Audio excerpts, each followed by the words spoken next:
Bueno, gente, para dar continuidad con lo que estuvimos viendo en la clase anterior de reactividad ácido-base, acuérdense o tengan presente que lo que vimos anteriormente fue un repaso de conceptos básicos de termodinámica que nos van a dar principios sobre todo de dónde está el posicionamiento de un equilibrio y si un proceso va a ser o no espontáneo. Eh, Nosotros ahora vamos a avanzar sobre considerar la reactividad ácido-base de un punto de vista inorgánico. Entonces, para ir hacia ello, primero lo que vamos a hacer es un análisis de la evolución de la definición de lo que es un ácido y de lo que es una base, y así nosotros podemos encontrarnos con tres situaciones. Uno es haciendo referencia al sabor, si es agrio o tienes sabor a jabón. Si es agrio, decimos que va a ser un ácido. Si tienes, digamos, si es algo jabonoso, es una base. También tenemos la consideración de la primera definición, pero apuntado a un sistema acuoso que lo dio Arrhenius, que todo ácido es aquel productor de protones en un medio acuoso, y una base es todo aquello que genere oxidrilos en el medio. Obviamente que esa definición por ahí es solamente en medio acuoso y no consideraba a todas las especies que pueden tener ese comportamiento, y con el avance del tiempo surgió una teoría, la de Bronsted-Lowry, que habla netamente de la transferencia de protones, ¿sí? Y un poco más acá, una definición un poco más abarcativa que considera tanto lo que manifestó Arrhenius como lo que dice Bronsted-Lowry, que es la definición de ácidos y bases de Lewis. Y en este caso, lo que hace referencia es a la interacción entre aceptores y donadores de electrones, puntualmente, que después de alguna manera van a estar relacionados con los que tienen la posibilidad, esas especies que de alguna manera tienen posibilidad de aceptar o de alguna manera liberar, aceptar protones, o también de donarlos, si se quiere decir, ¿sí? A consecuencia, digamos, de si hay disponibilidad o no de electrones, y esta disponibilidad de aceptar o no o de donar electrones también de alguna manera involucra el concepto que tenemos de transferencia de protones o de producción de hidrógeno, producción de oxidrilos a consecuencia. Entonces, de alguna manera digamos, la teoría de Lewis o la definición de Lewis es abarcativa con respecto a los conceptos anteriores. En el caso de la teoría de Bronsted-Lowry, que es a donde nosotros nos vamos a abocar un poquito más, y después la teoría de Lewis, de alguna manera fue formulada independientemente por dos autores allá hacia el 1923. Fíjense que se hicieron independientemente, y después, en ese tiempo no había internet, no había redes sociales, se dieron cuenta de que estaban hablando de lo mismo, estaban haciendo la misma definición, y por eso surge el nombre dual, o la teoría lleva el nombre de los dos autores correspondientes. Y de alguna manera define el ácido como aquella sustancia que tiene tendencia a ceder protones, como por ejemplo el ácido clorhídrico, que lo puede hacer, puede ceder esos protones se los cede al medio, que en este caso es agua. En este caso el agua se protona, si se quiere decir, y se va a generar el ion hidronio y el cloruro correspondiente que se libera. Pero también tenemos la posibilidad de pensar en sustancias que tienen tendencia a aceptar protones, y eso es justamente lo que se va a considerar como base, como podría llegar a ser el carbonato. El carbonato puede aceptar un protón proveniente del agua, de esa manera genera el ion bicarbonato y la liberación de oxidrilos correspondientemente. Entonces, fíjense que esto es más abarcativo. ¿Por qué? Porque considerando este concepto de transferencia o aceptación de protones, eh, uno que puede estar considerando de alguna manera, bueno, que también incluye a la teoría de Arrhenius. En Arrhenius hablaba de la liberación de protones o la liberación de oxidrilos. O sea, fíjense en cómo esta teoría es abarcativa con respecto a la anterior. Siempre que nosotros vamos a tener un ácido o una base que va a tener algún proceso, digamos, de liberación de protones o de aceptación de protones, lo que se va a estar generando es lo que se conoce, o lo que tenemos que considerar, es lo que ustedes han visto como el parácido base conjugado. Entonces, si ustedes se fijan, cuando tenemos un ácido y libera el protón, la especie que va a quedar remanente después de la liberación de ese protón es lo que nosotros llamamos como base conjugada. Ahora esa base conjugada, cuando recepte un protón, va a estar puede generar el ácido del cual proviene. Lo mismo tenemos la posibilidad de que una base, cuando acepte un protón, genere el ácido conjugado, el cual podrá revertirse, digamos, podrá regenerar de nuevo la base si de alguna manera pierde o cede ese protón. Esto es la base, esto es el ácido conjugado. Algunos ejemplos, en el caso de disociaciones de un ácido, ahí tenemos que veíamos anteriormente el ácido clorhídrico como ejemplo y también tenemos el ácido acético. En los dos casos, cuando libera el protón, la especie que se genera va a ser la base conjugada. Pero en este caso el agua, al estar aceptando el protón, esto lo que va a hacer es la base y el hidrógeno va a ser el ácido conjugado correspondiente. Si ustedes se fijan, acá podemos estar planteando una disociación completa del ácido clorhídrico, por lo tanto vamos a estar ante la presencia de lo que nosotros conocemos en un medio acuoso como un ácido fuerte, donde la constante ácida es mucho mayor a 1. Y por eso estamos indicando una sola flecha que nos está indicando justamente la deprotonación completa de esta especie.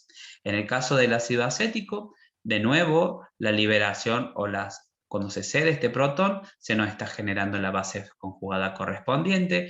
La especie que va a aceptar el protón va a ser el agua, por lo tanto se comporta como base, y el hidrógeno correspondiente se comporta como ácido conjugado. Si ustedes se fijan, en esta situación nosotros no tenemos una disociación completa, sino que tenemos un ácido que conocemos como débil, por lo tanto, para esta situación planteamos una situación de equilibrio. Cuando planteamos esta situación de equilibrio, al mismo le podemos asignar una constante ácida en medio acuoso.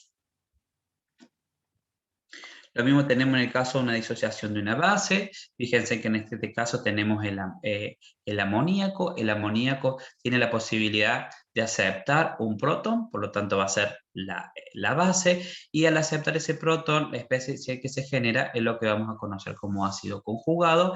Y ahora en este caso el agua, al ser la que cede el protón, de alguna manera es el ácido, y la especie que se está generando es la base conjugada, que en este caso es el hidróxido. Entonces, ¿qué podemos llegar a decir aparte de poder hacer la identificación del ácido y la base conjugada, o de la base y su correspondiente ácido conjugado? Es que el agua tiene un comportamiento anfotérico. Cuando decimos que tiene un comportamiento anfotérico, ¿por qué decimos que tiene un comportamiento anfotérico? Porque de alguna manera puede actuar o puede reaccionar como ácido o como base. Fíjense que en este caso actúa como base y en este caso actúa como ácido. Y también se dice que es una sustancia anfitrópica. ¿Qué significa que algo sea anfiprótica? Viene de protón, de afinidad por los protones.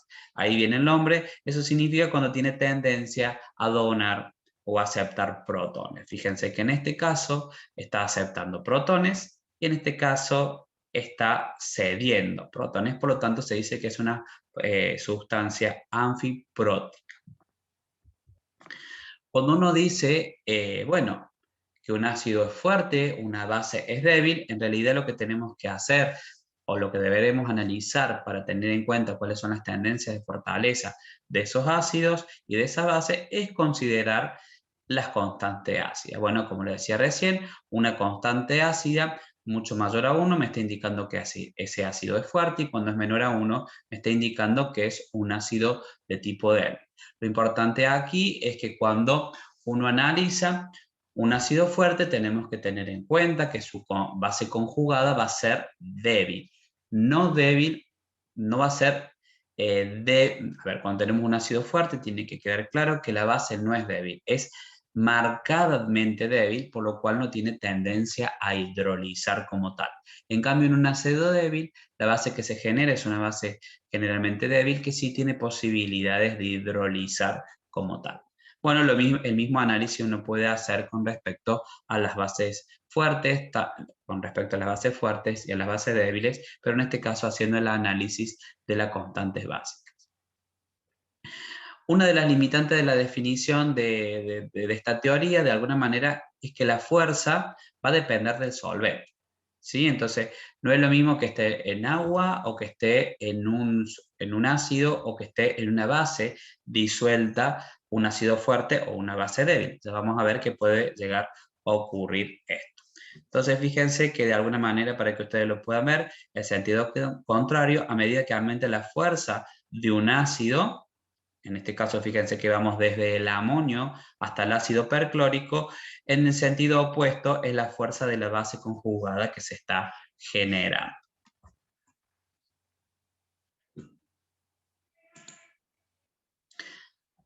Vamos a hacer una pequeña análisis de los solventes, lo que les decía recién. ¿Por qué? Porque como veíamos anteriormente, la fortaleza que van a tener los ácidos de las bases van a depender del solvente particularmente. Entonces, si uno se fija en esta condición o tiene en cuenta esto, nosotros podemos clasificarlos a los solventes en anfipróticos, en apróticos o también los podemos considerar como básicos. En el caso de los anfipróticos, tienen propiedades tanto ácidas como básicas y experimentan un concepto que es muy importante, que es el concepto de autoionización o autoprotólisis. ¿Qué significa esto? Que una molécula del solvente puede actuar como ácido y otra puede actuar como base, como veríamos anteriormente en el caso del agua. Entonces, en estos casos nosotros podemos hacer el análisis de alguna manera de estos solventes considerando si tienen propiedades similares a la del agua, como podría llegar a ser el caso del agua como tal. También tenemos el metanol, que tiene un proceso de autoprotólisis o autoionización, o que puede llegar a tener propiedades ácidas más fuertes que el agua, como por ejemplo, si el solvente que estamos considerando es ácido acético puro, fíjense que en este caso también tiene la posibilidad de autoionización, y también podemos considerar aquellos que tienen propiedades básicas más fuertes que el agua, como por ejemplo el amoníaco. Nosotros podemos considerar al amoníaco como un solvente, y en este caso va a tener, de alguna manera, ese solvente va a tener propiedades básicas más fuertes que el agua. En el caso de los apróticos también se les llama inertes, no tienen propiedades de tipo ácido-bases, no tienen un protón disponible, o sea que lo puedan ceder, y tampoco tienen tendencia, si se quiere decir, a aceptarlo ni a donar. Típicos ejemplos, por ejemplo, acá tenemos el benceno, el cloroformo, el tetracloruro de carbono, ¿sí? Y también tenemos la posibilidad de tener solventes básicos, como bien dice su nombre, solo van a tener propiedades de tipo básicas y de alguna manera, debido a esa condición, solo pueden aceptar protones. Una característica de los solventes básicos es que de alguna manera tienen par de electrones disponibles donde, a partir de los cuales pueden hacer la aceptación de estos protones. ¿Sí? Como lo vimos anteriormente, una de las especies que nos va a interesar a nosotros como solvente, que es como el solvente universal, es el agua. Y el agua se ha demostrado de alguna manera que presenta una baja conductividad eléctrica. Eso que nos indica de alguna manera de que debe estar disociado, al menos parcialmente disociado en iones. Y sí, esa es una de las características del agua, que sufre un proceso de autoionización o autoprotólisis. Y si ustedes se fijan, acá tenemos de alguna manera el agua está actuando como base, una molécula del solvente está actuando como base y otra está actuando como ácido, y de esa manera se generan el par ácido-base conjugado. Obviamente que esto tiene una constante que ustedes ya la conocen, está determinada por la concentración de protones por la concentración de oxígeno, que conocemos como K-Water, y tiene un valor de 1 por 10 a la menos 14. Esto que nos indica de alguna manera que este valor es tan pequeño que realmente cuando uno está ingiriendo agua no está ingiriendo en su mayoría iones, sino que está ingiriendo a la molécula como tal, como entidad discreta. Solamente que cierta parte de esas moléculas, muy pequeña parte, pero muy pequeña parte, de alguna manera va a estar ionizada. Si ustedes tienen una situación donde tienen agua pura como tal, la concentración de protones y de oxidrilo, considerando esta K-Water, a 25 grados centígrados es de 1 por 10 a la menos 7 molar. Imagínense que ese número es realmente despreciable si nosotros consideramos que la concentración del agua pura es aproximadamente de 55 molar. O sea, lo que le estoy queriendo decir que de 55 molar a 1 por 10 a la menos 7 molar, que serían los iones que tenemos presente, de alguna manera la cantidad de iones que están como tal es despreciable con respecto al agua como molécula.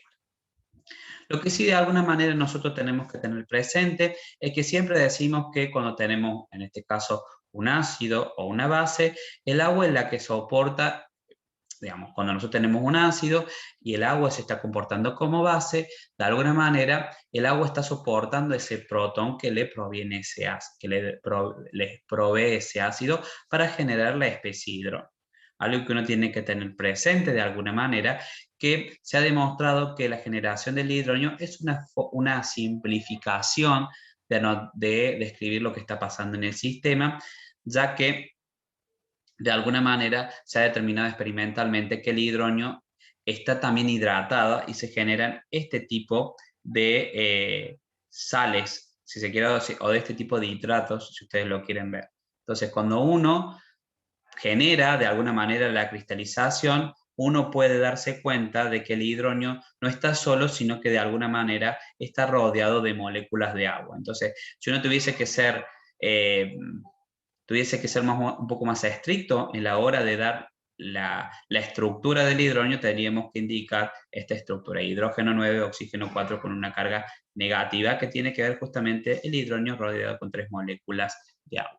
En nuestro caso, de nuevo, vamos a apelar a la simplificación y vamos a estar considerando la presencia del hidrógeno como tal, que nosotros también es algo que apelamos a que ustedes puedan escribir o indicar. ¿Por qué? Porque también les da una racionalización de que el protón, cuando se libera del ácido, no está solo, sino que está soportado sobre una molécula de agua. Es el agua el receptor de ese protón. En este caso, lo que tenemos que hacer una pequeña diferenciación es de lo que se conoce como efecto nivelador y diferenciador del solvente. Entonces vimos que anteriormente la acidez y la basicidad de una sustancia realmente va a depender de la acidez y la basicidad que va a tener el solvente, ¿sí? Si nosotros tenemos un solvente que tiene propiedades ácidas, de alguna manera hace de que un soluto muestre propiedades básicas más fuertes y por lo tanto su constante básica está incrementada con respecto a si la comparamos con un medio acuoso. Entonces fíjense acá, nosotros tenemos el amoníaco y lo que estamos mostrando es qué pasa si tenemos el agua como solvente, o tenemos un ácido, o tenemos un solvente que tiene propiedades ácidas más importantes que el agua. Entonces fíjense que en este caso se da la reacción ácido-base de alguna manera y tenemos la KB correspondiente. Pero ¿qué pasa si ahora tenemos, en este caso, como solvente ácido acético? De nuevo vamos a tener esa consideración, el proceso ácido-base, la reacción ácido-base, pero fíjense en este caso que como tenemos un medio más ácido, lógicamente vamos a ver que el soluto, que en este caso es el amoníaco, va a poder mostrar de alguna manera de forma mejorada sus propiedades básicas, y eso es lo que va a llevar a que su constante va a ser mayor en un medio ácido que con respecto al agua. ¿Qué sucede entonces en un medio acuoso? Si lo queremos también traducir, es que generalmente el agua tiene lo que se conoce un efecto nivelador. Por ejemplo, si uno quiere comparar dos ácidos fuertes, en el caso del agua no se pueden distinguir la fortaleza de estos ácidos, ¿sí? No sabemos cuál es más fuerte uno con respecto al otro. ¿Por qué? Porque cualquier ácido que sea más fuerte que el hidrógeno, que dona un protón al agua, si se quiere decir, el agua los va a nivelar en acidez. No los voy a poder de alguna manera diferenciar, ¿sí? O sea, cualquier ácido que sea un ácido más fuerte que el agua, es como que el agua no los va a poder discriminar cuál de ellos es más fuerte uno con respecto al otro. Por eso, cuando uno tiene ácido perclórico y ácido clorhídrico, fíjense que los dos en agua uno puede predecir que son ácidos fuertes y que su disociación es completa. Y ahí uno puede, y eso es lo que uno manifiesta con que sus constantes ácidas aproximadamente son iguales. ¿Por qué? Por este efecto nivelador. Lo lleva al mismo nivel de acidez, o sea, no los puede discriminar uno con respecto al otro en términos de fortaleza. Si quisiéramos hacer eso, ¿qué tendríamos que tratar de hacer? Bueno, tendríamos que utilizar un solvente que tenga un efecto diferenciador. En el caso de dos ácidos, el solvente que tendríamos que tratar de utilizar para tener un efecto diferenciador, o bien podría llegar a ser, por ejemplo, un solvente básico, o también podríamos utilizar un solvente más ácido, de alguna manera. ¿Por qué? Porque si tenemos un solvente que es más ácido que el agua, si se quiere decir, esto conlleva que ácidos que eran fuertes o que tenían una disociación completa en agua, muchas veces no lo son en solventes que son más ácidos, por lo tanto su deprotonación no es completa. Y de esa manera uno puede visualizar cuál es la diferenciación entre ambos ácidos. Entonces fíjense en que acá, si utilizamos ácido acético como solvente, uno ve que en este caso el perclórico y el clorhídrico no se disocian completamente, y en este caso lo van a hacer de manera diferencial, donde uno puede visualizar que el ácido perclórico se va a disociar, digamos, de alguna manera, tiene una constante ácida mayor que el ácido clorhídrico, lo que de alguna manera uno puede en estos casos indicar que el ácido perclórico es un ácido más fuerte que el ácido clorhídrico. Esta conclusión no la podríamos llegar o no la podríamos arribar si lo hacemos en agua, donde de alguna manera vemos un efecto nivelador y no vemos un efecto diferenciador del solvente. ¿Sí? También podemos llegar a la situación de que, por ejemplo, hay muchos ácidos débiles que en agua, eh, que muchas veces en agua no se deprotonan completamente, pero sí se podrían llegar a deprotonar completamente si tenemos un solvente básico, como por ejemplo el amoníaco. Entonces, de alguna manera, resumiendo todo lo que hemos tratado de decir, fíjense que acá tenemos un ácido, acá tenemos el solvente. Uno puede de alguna manera llegar a la conclusión que los ácidos que presenten constantes ácidas mayores a 1 en ese solvente exhiben su acidez a poder formar justamente, o al poder donar ese protón al solvente, ¿sí? Y llevan a la generación de la especie protona, o llevan a la protonación del solvente. Bien, considerando esto como para que ustedes puedan de alguna manera entender, es que cuando uno habla de ácidos fuertes, tiene que considerar en qué medio lo estamos realizando o qué solvente estamos empleando. Entonces, generalmente todo lo que vayamos a ver de ahora en más van a ser considerando al agua como solvente.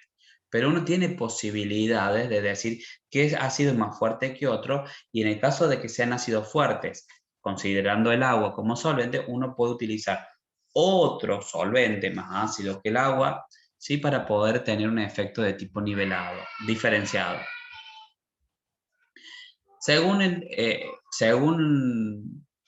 o haciendo un análisis de la teoría de Bronsted-Lowry, uno puede clasificarlos a los ácidos de tres maneras: los ácidos binarios sencillos, los que son oxoácidos, o sea que tienen oxígeno en su estructura, y también los que son iones metálicos acuosos, donde van a sufrir reacciones donde hay involucradas reacciones de hidrólisis. En estos iones metálicos acuosos, el concepto que prima o el análisis que uno tiene que tener en cuenta es la densidad de carga. Recuerden que la densidad de carga, ya lo hemos visualizado anteriormente, que nos da idea de una relación entre la carga que tiene el ion, fíjense que generalmente van a ser especies metálicas, con respecto al volumen que tiene. Que muchas veces uno puede hacer una relación, o esa densidad de carga también pensarla como la relación de la carga con respecto al radio, porque el radio que tenga un determinado ion nos está dando idea del volumen que va a tener. Cuando uno analiza la fortaleza, o digamos, mejor dicho, cuando uno analiza la fortaleza ácida, uno tiene que tener en cuenta cuáles son los factores involucrados que determinan la misma. Entonces, para ello tenemos que tener en cuenta la fuerza del enlace, ¿sí?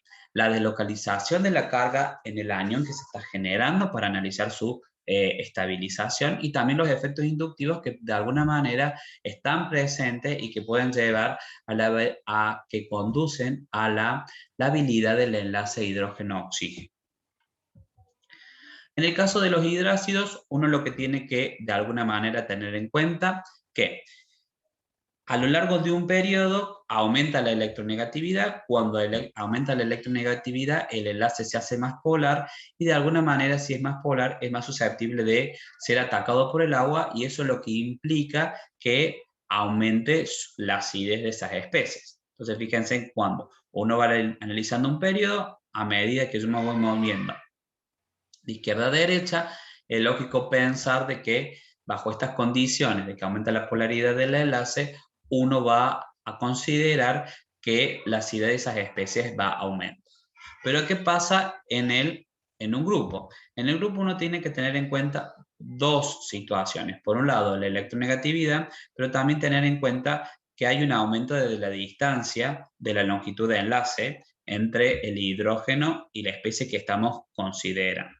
Entonces, en este caso, lo que prima o el factor predominante no es el efecto de la electronegatividad, sino que lo que prima acá es el aumento de la distancia de enlace. Entonces, a mayor distancia de enlace, de alguna manera uno que puede decir que ese enlace, fíjense, va a ser más lábil y por lo tanto va a ser mucho más fácil de ionizar, y si es más fácil de ionizar, de alguna manera esto me indica que es más fácil de liberar este protón, por lo cual uno puede predecir que la acidez va a aumentar o que ese ácido es más fuerte. Entonces, fíjense que en el caso de los hidrácidos, uno tiene que tener en cuenta cuáles son los factores preponderantes, y pensando generalmente en grupo 16 y pensando también en grupo 17, lo preponderante en este caso, cuando uno baja en el grupo, es justamente el aumento de la distancia de enlace, o si lo quieren traducir, en la habilidad o la debilidad de ese enlace, debido a que es mayor la distancia, la longitud del enlace. ¿Sí?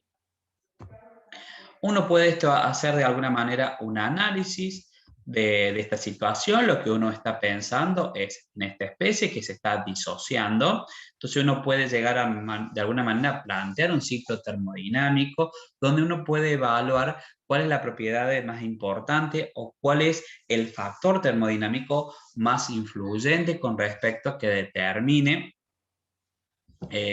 porque un ácido es más fuerte que otro. Si estamos analizando, por ejemplo, hidrácidos del grupo 17.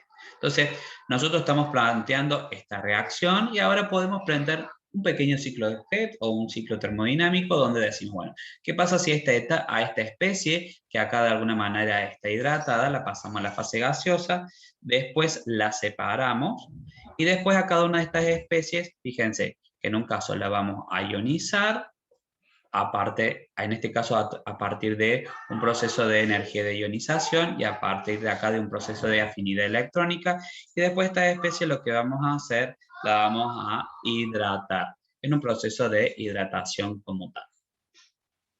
¿Sí?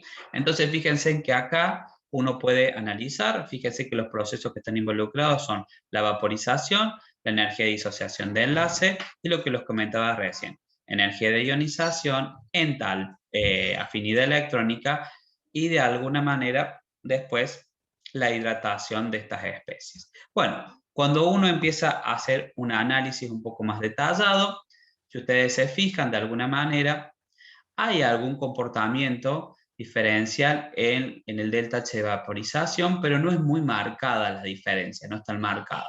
Bueno, en la afinidad, si ustedes se fijan, en la afinidad electrónica si se quiere decir en este caso del halógeno, los cambios no son marcados, la energía de ionización obviamente que son las mismas, porque estamos analizando la energía de ionización del hidrógeno, y de alguna manera, si ustedes se fijan, los procesos de hidratación que estamos considerando acá no tienen demasiados cambios. Entonces, ¿a qué se debe principalmente esto que nosotros observamos? Bueno, si ustedes se fijan, y lo que habíamos analizado anteriormente, que la principal diferencia se debe a las entalpías de disociación de enlace, que es este proceso que nosotros estamos considerando en la etapa 2, y es lo que de alguna manera nos trata de referenciar lo que analizamos en la diapositiva anterior. Entonces, ¿qué podemos llegar a sacar de conclusión? En base también a estas entalpías de reacción, esta es la menos exotérmica, esta es la más exotérmica, uno podría de alguna manera hacer un análisis Fíjense que cuestiones entrópicas en este caso son medias parecidas en todos los casos. Uno puede llegar a decir que el delta H, a menor delta H, eso me está indicando de que de alguna manera este proceso es más favorable. Recuerden en este caso que estamos considerando que el delta S de alguna manera se mantiene constante en todos los casos. Y eso es lo que podemos ver, esto es lo que ustedes conocen, es que el ácido iohídrico es un ácido más fuerte que el ácido fluorhídrico. De nuevo, cuando uno analiza esta tendencia, esto responde de alguna manera a que el ácido en el yoduro, en este caso está pensando en la especie en estado gaseoso, en el yoduro de hidrógeno, la longitud de enlace es mucho menor y nos habla de una mayor labilidad del enlace con respecto al fluoruro de hidrógeno.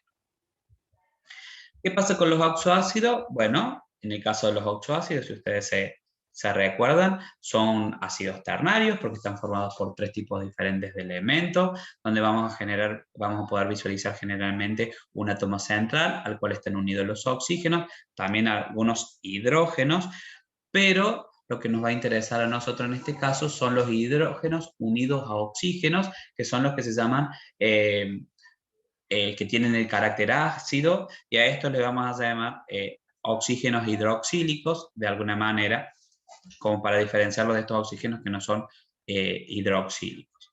Siempre la pérdida de los hidrógenos, en este caso, recuerden que surge del debilitamiento de un enlace oxígeno-hidrógeno. Hay algunas especies, remarquen, que se puede ver que pueden presentar un hidrógeno unido al átomo central, pero ese hidrógeno no es el que participa del proceso o en la tendencia, digamos, no es el que se pierde, si se quiere decir, en un proceso de tipo ácido-base. Bien, nosotros generalmente el ácido nítrico lo expresamos de esta forma, esta es como una forma condensada, pero si uno quisiese tratar de referenciar o marcar el carácter ácido del mismo, lo mejor sería indicarlo como el átomo central unido a 2 oxígenos y un oxígeno de tipo hidroxílico del cual se va a perder el hidrógeno, porque acá da la impresión de que el hidrógeno está unido al nitrógeno y en realidad cuando uno analiza la estructura que tiene el ácido nítrico, esa no es la realidad. Pero bueno, por una cuestión de simplificación y de jerga de uso, fíjense que siempre lo escribimos de esta manera. Algo que podemos visualizar en este caso, por ejemplo, es que el ácido nítrico es un ácido monoprótico porque va a perder un solo protón, el ácido nitroso también lo es. El ácido bórico es una particularidad, no es un ácido triprótico, sino que ya más adelante vamos a ver que también es un ácido monoprótico y que en este caso no se debe a la pérdida de ninguno de estos protones, sino que tiene el boro tiene la posibilidad de reaccionar con el agua. Cuando reacciona con el agua acepta el oxidrilo, el OH con carga negativa, y esto de alguna manera permite la liberación de protones al medio y eso es lo que le genera la basicidad al ácido, la acidez, perdón, al ácido bórico. En el ácido bórico no se debe a la pérdida de ninguno de estos hidrógenos que están unidos al oxígeno. En el caso del ácido carbónico, nosotros podemos decir que es un ácido de tipo diprótico porque podemos perder este protón o este. Y en el caso del ácido fosfórico, si ustedes se fijan, es un ácido de tipo triprótico. Tiene involucrado la pérdida de 3 protones. Por cada uno de los protones que se va perdiendo, nosotros podemos asignar una constante ácida. Por eso, en muchos casos tenemos la constante ácida 1, la constante ácida 2. Obviamente que a medida que se van perdiendo más protones, esa tendencia empieza de alguna manera a tener una dificultad, lo que conlleva que las constantes ácidas de los procesos sucesivos de pérdida de protones cada vez sean más pequeñas, lo que de alguna manera marca esa tendencia de dificultad. Cuando hablamos de la fortaleza de los oxoácidos, uno tiene que de alguna manera pensar cuáles son los factores que uno debe considerar, y fíjense que lo principal que uno tiene que pensar en lo que les decía recién, cuán fácil es romper este enlace OH, ¿sí? Y de alguna manera los factores que ayudan a retirar densidad electrónica del enlace OH, y eso habla de la debilidad de ese enlace,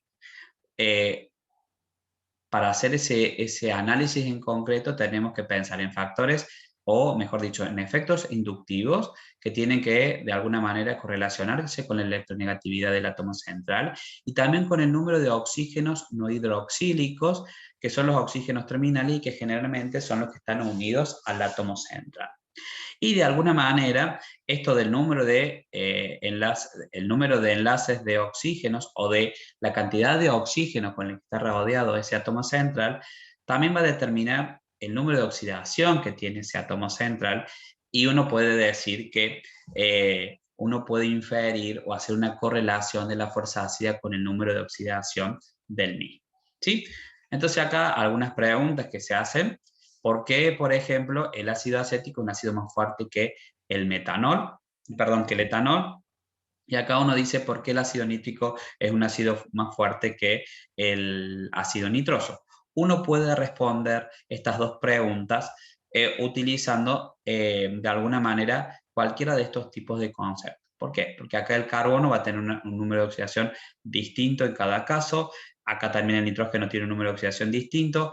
Acá también tenemos que analizar la cantidad de oxígeno involucrado y acá también podemos analizar el número de oxígenos involucrados. Entonces, uno para hacer este análisis se van a dar cuenta que puede encarar el concepto de las dos maneras, pero siempre vamos a llegar a la misma conclusión. Para eso lo primero que vamos a ver que es el efecto inductivo. Si ustedes se fijan, o lo que dice la definición, es un desplazamiento permanente y parcial del par electrónico en un enlace sigma, y eso es muy importante que lo remarque. Efecto inductivo tiene que ver de alguna manera con el desplazamiento del par electrónico del enlace sigma hacia un átomo más electronegativo, provocando fracciones de carga. Y esto de alguna manera es lo que hemos estado analizando con respecto a la polaridad de un determinado enlace. ¿Sí? Entonces fíjense que acá tenemos algún tipo de moléculas orgánicas que es un poquito más fácil de poder analizarlo.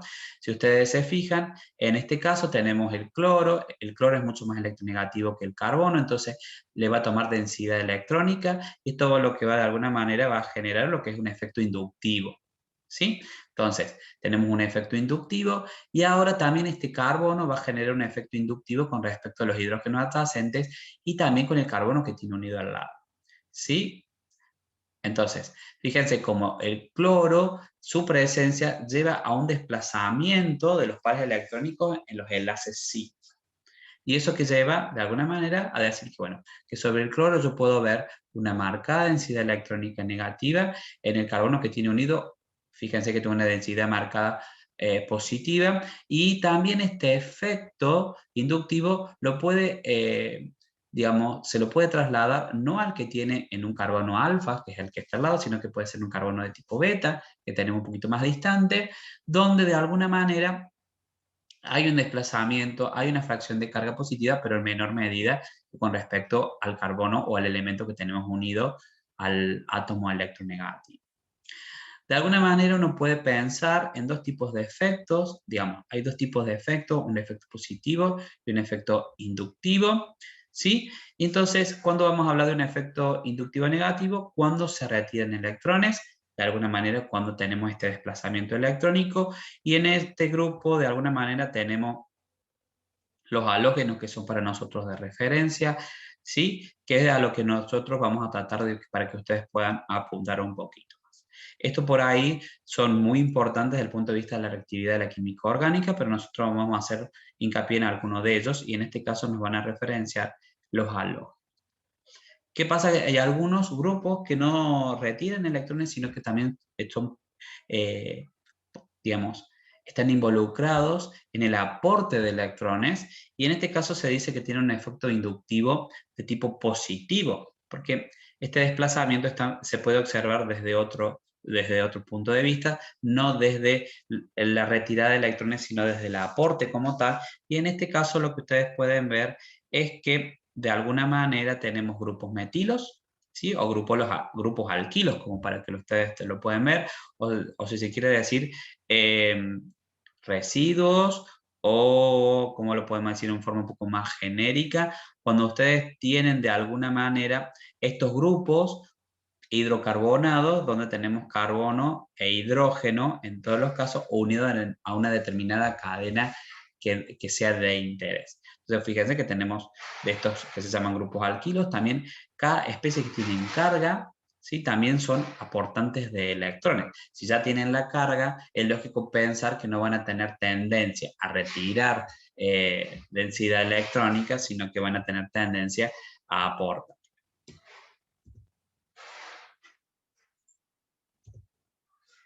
Bien, entonces, un caso para que ustedes puedan ver es el que hace el análisis de la influencia de la electronegatividad. Entonces, acá lo que les presentan a ustedes es dos ácidos, si ustedes se recuerdan. Estos ácidos nosotros los hemos conocido, solamente que nosotros los escribimos distinto. Generalmente escribimos hidrógeno, cloro, oxígeno, pero en realidad la forma correcta de indicar como su escritura es la de alguna manera, el hidrógeno, oxígeno, cloro. Y este es el ácido hipocloroso y este es el ácido hipobromoso. Entonces acá la idea es decir, bueno, ¿cuál de estos dos ácidos de alguna manera es el más fuerte? Sabemos que son dos ácidos débiles, pero dentro de ese concepto, ¿cuál de los dos tiene un comportamiento de ácido un poquito más fuerte? Y de nuevo todo va a tener que ver con débil, va a ser este enlace OH en cada uno de los casos. Y bueno, si ustedes se fijan de alguna manera, aquel elemento que tenga mayor electronegatividad es el que va a generar mayor efecto inductivo sobre el oxígeno, y entonces el oxígeno de alguna manera para tratar de compensar ese efecto inductivo negativo que le está propiciando el cloro, ¿qué va a hacer? Bueno, se va a valer del enlace con el hidrógeno, eso va a debilitar el enlace hidrógeno-oxígeno y va a facilitar, va a facilitar la ruptura del enlace y la ionización o la pérdida de este protón. Entonces, si ustedes se fijan, el bromo a ser menos electronegativo que el cloro, su efecto inductivo es menor sobre el oxígeno, es como que el oxígeno se siente menos invadido de que le tomen densidad electrónica cuando está unido al bromo que cuando está unido al cloro, y eso habla de alguna manera que el enlace en el ácido hipobromoso, en el enlace hidrógeno-oxígeno, no sea tan lábil como lo es en el ácido hipocloros. Y de alguna manera eso es lo que nosotros vemos en este caso. Recuerden que muchas veces nosotros no hacemos análisis de K ácidas, sino que hacemos análisis de pK ácidas. Las pK ácidas, a medida que van disminuyendo, nos indica de alguna manera que ese ácido es más fuerte. ¿Estamos? Fíjense en este caso, cuando estamos analizando el yodo, del bromo y el cloro, el yodo va a ser el menos electronegativo de los tres, digamos, el menos electronegativo de los tres, y eso lleva a que su K ácida sea la más alta, por lo tanto nos está indicando que es el ácido más débil, si se quiere decir, de los hipohalógenos, digamos, de los hipohalógenos. Gente, algo a remarcar, no existe un ácido con esta estructura para el flúor, ¿sí? No podemos hacer este análisis cambiando cloro por flúor, porque ese ácido como tal no existe. Bien, algo también para poder analizar o para tener presente es, ¿qué sucede si ahora nosotros analizamos el ácido acético? Si ustedes se recuerdan, el ácido acético, ustedes ya lo conocían, esta es la estructura que nosotros tenemos del ácido acético, y ahora tenemos que analizar qué pasa con la labilidad de este enlace, porque es acá cuando se rompe el mismo que se libera el protón y le da el carácter de ácido a esta especie. Entonces, de nuevo, vamos a analizar aquellas especies que tenemos unidas, y fíjense que cuando tenemos ahora sí un flúor, este flúor no está unido netamente al... Esto es un grupo, esto todo es el grupo, si se quiere decir, carboxílico. Acá ustedes recuerden que tiene esta particularidad. Es un carbono, unido con un doble enlace al oxígeno, y tenemos acá el OH. Todo esto es el grupo carboxílico. ¿Sí? Eso es lo que estamos tratando de representar en este caso. Entonces acá tenemos, si ustedes se fijan, CH2, y este CH2 tenemos un R, que en este caso puede ser el flúor. Entonces el flúor, como tiene un efecto inductivo negativo, lo que hace es tomar densidad electrónica de este carbono, y este carbono ahora va a tomar tratar de compensar esa deficiencia tomando densidad electrónica del sistema carboxílico. Esto de alguna manera lleva a la labilidad del enlace oxígeno-hidrógeno y que, bueno, justamente se pierda con mayor facilidad este protón que si lo consideramos con respecto al cloro, al bromo del yodo, o si lo consideramos con respecto al ácido acético como tal, donde no tenemos la presencia de ningún halógeno. Fíjense o remarquen lo del efecto inductivo positivo. Acá lo tenemos para que ustedes lo puedan ver, también visualizar. ¿Qué pasa si este R ahora no es ningún halógeno, sino que es un grupo de tipo metilo? Estos son dadores de electrones, no todos no tienen tendencia a tomar, a retirar densidad electrónica, entonces fíjense que de ahora este enlace se ve fortalecido y eso conlleva, si se quiere decir, a una disminución de la acidez y eso se refleja en un aumento del pK ácido.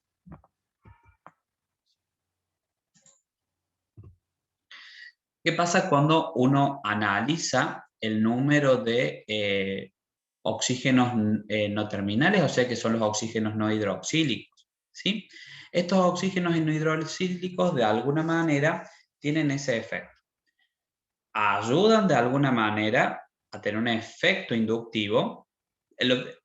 ¿A qué apunto? Tenemos que analizarlo desde dos puntos de vista, ¿sí? Cuando analizamos de por sí solo el ácido y qué pasa cuando se genera la base conjugada. Entonces, si nosotros acá tenemos la comparación del ácido nítrico y del ácido nitroso, fíjense que a medida que aumenta la cantidad de oxígeno, nosotros tenemos que un marcado efecto inductivo. Fíjense que estos dos oxígenos tienen un efecto inductivo negativo sobre el nitrógeno, por ser más electronegativo, entonces de alguna manera el nitrógeno, para compensar esa situación, toma densidad electrónica del oxígeno que está unido. Entonces, este oxígeno de alguna manera, para contrarrestar esa situación, ¿qué hace? Bueno, atrae con mayor, digamos, con mayor afinidad los electrones o mayor poder. Si ustedes lo quieren analizar acá. Perdón. Si ustedes se fijan, este oxígeno lo que va a hacer es tratar de contrarrestar ese efecto que tiene el nitrógeno, que está generando el nitrógeno, y se va a valer del par de electrones que están en este enlace. Al valerse ese par de electrones, lo que genera es que de alguna manera este enlace OH se debilite y este hidrógeno se pueda desprender con mayor facilidad, ¿sí? Si uno analiza el ácido nitroso, ahora, de alguna manera, este efecto que está viendo este oxígeno unido al hidrógeno se debe a un nitrógeno que sufre el efecto inductivo negativo de un solo oxígeno al cual está unido. Por lo tanto, de alguna manera es de esperarse que la labilidad de este enlace sea mucho, o la fortaleza de este enlace sea mucho mayor que la que evidenciamos en el caso del ácido nítrico, y por lo tanto que podemos llegar a decir que este enlace va a ser mucho más fuerte y este ácido va a tener menos tendencia a liberarlo, por lo tanto su comportamiento va a ser de ácido débil. ¿Sí? Entonces, como conclusión, debido a este efecto inductivo que de alguna manera tienen los oxígenos no hidroxílicos sobre el ácido, sobre el átomo central, a medida que aumenta la cantidad de oxígenos no hidroxílicos, eso conlleva a un efecto inductivo mucho más marcado que hace que la labilidad del enlace oxígeno-hidrógeno aumente y sea más fácil liberar ese protón al medio. Entonces, a mayor número de protones, el número de oxígenos no hidroxílicos, hay una mayor tendencia a desprotonarse y es más o menos lo que uno puede visualizar en estos casos. Por eso el ácido sulfúrico es un ácido más fuerte que el ácido sulfuroso, el nítrico con respecto al nitroso, y fíjense en que esto es lo que también explica por qué el ácido perclórico y el ácido clórico sean ácidos fuertes y no lo sean, por ejemplo, el cloroso y el hipocloroso, siendo el hipocloroso el ácido más débil si consideramos los oxoácidos del cloro. También lo que les contaba, les manifestaba, bueno, y esa tendencia, si ustedes se fijan, está también un poco relacionada con lo que muchas veces se dice, que a mayor número de oxidación de la especie, perdón, a mayor número de oxidación, mayor acidez de la especie. Bueno, si una especie tiene mayor número de oxidación, no hay duda, gente, que va a tener más oxígeno, ¿sí? Entonces, muchas veces cuando dice uno a mayor estado de oxidación, mayor acidez de la especie, es como una simplificación de lo que uno está observando, porque en realidad la explicación está dado en el efecto inductivo que tienen estos pares de oxígeno no hidroxílicos con respecto al átomo central. También algo que uno tiene que considerar, y es lo que le decía recién, ¿qué pasa con la especie que se está generando? Nosotros en este caso estamos generando una especie con carga negativa, ¿sí? Al liberarse el protón. Entonces, cuando nosotros tenemos acá una especie con carga negativa, uno tiene que fijarse cuán posible es que esa carga que se está generando se puede estabilizar.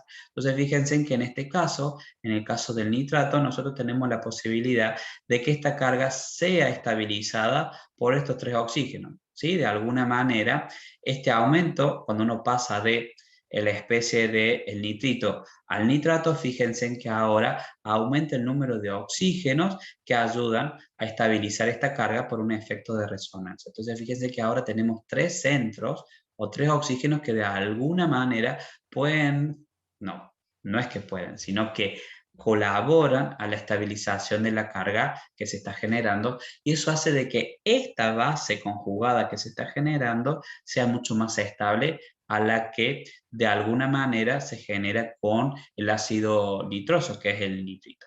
Si yo tengo una base conjugada que es mucho más estable, es lógico pensar que ese ácido tiene mucha tendencia a liberar el protón, por el efecto que analizamos también, pero también la liberación del protón viene acompañado de que su base es estable con la carga que adquirió. Entonces, de alguna manera hay dos factores que suman para que uno pueda decir, por ejemplo, en este caso, de que el ácido nítrico es un ácido fuerte o más fuerte con respecto al ácido nitroso, y que en el caso del ácido nítrico en agua esperemos una deprotonación completa, y del ácido nitroso no lo sería como tal.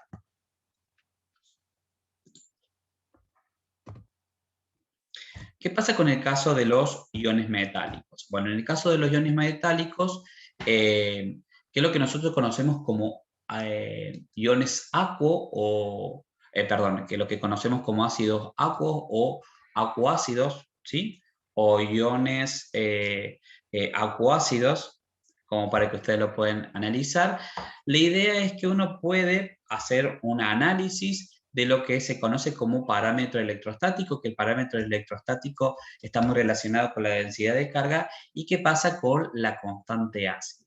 ¿Sí? En este caso lo graficamos en función del pK ácido. Ustedes recuerden que a medida que va aumentando el pK, a medida que va aumentando el pK ácido, me está indicando que ese ácido es cada vez más débil, ¿sí? Entonces, y el parámetro electrostático que tiene que ver con la carga con respecto al radio, fíjense que en este sentido va aumentando y me está indicando que tengo especies que tienen mucha carga y que tienen radio cada vez más pequeño, que esa relación es mucho más pequeña. Entonces, fíjense que de alguna manera todas las especies del grupo 1 y 2, para que ustedes lo puedan ver, correlacionan bien con este parámetro electrostático, pero lo primero que ustedes pueden visualizar de alguna manera, y también, por ejemplo, el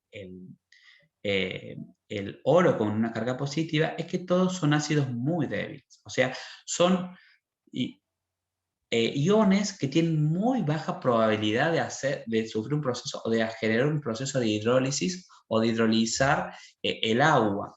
¿Estamos? Entonces, ¿eso qué significa? Que si estos iones están rodeados de moléculas de agua y no tienen la posibilidad de generar un debilitamiento del enlace oxígeno-hidrógeno de alguna de las moléculas de agua que lo está rodeando, es lógico pensar que su comportamiento como ácido va a ser bajo. ¿Cómo se logra de alguna manera aumentar esa tendencia de que un ion que esté rodeado, que esté hidratado, que esté solvatado de agua, que esté rodeado de moléculas de agua, haga que de alguna manera estos enlaces oxígeno y hidrógeno del agua se polaricen, se debiliten y liberen un protón, es lógico pensar que cuando aumente la densidad de carga, que eso es lo que uno visualiza cuando dice que aumenta el parámetro electrostático. Entonces, ¿cuándo empieza uno a ver esa situación? Bueno, empieza a ver esta situación generalmente cuando tengo iones, ¿sí?, que tienen alta carga, si se quiere decir, al carga más 2, más 3. En el caso de los más 2, más 3, fíjense que las primeras tendencias las van a ver cuando analizamos metales de transición, pero en el otro caso, de alguna manera los vemos, los que tienen mayores particularidades cuando tienen carga más 3. Y eso es lógico pensar. Una carga más 3, de alguna manera las moléculas que están interaccionando con ese ion van a sufrir una mayor polarización del enlace, porque tiene una carga mucho más marcada de alguna manera. Entonces, eso genera un debilitamiento del enlace hidrógeno, oxígeno-hidrógeno en el agua y la liberación subsiguiente del protón. ¿Sí? Entonces, de alguna manera, lo que hemos tratado de explicar está indicado aquí. ¿Quiénes responden a este modelo? De alguna manera responden los iones del bloque S, que es lo que les comentaba acá. Cuando uno dice que responden al modelo, es que responden a esta tendencia, a esta línea que está marcada. De alguna manera son los que responden al modelo, pero son los que menos características ácidos bases, mejor dicho, menos propiedades ácidas presentan como tal. Quienes no responden al modelo, fíjense en todos los que tenemos por encima de la línea, pero uno sí puede llegar a sacar algún tipo de análisis, que es lo que les decía recién. Cuando aumenta la carga, es lógico pensar que la constante ácida vaya disminuyendo.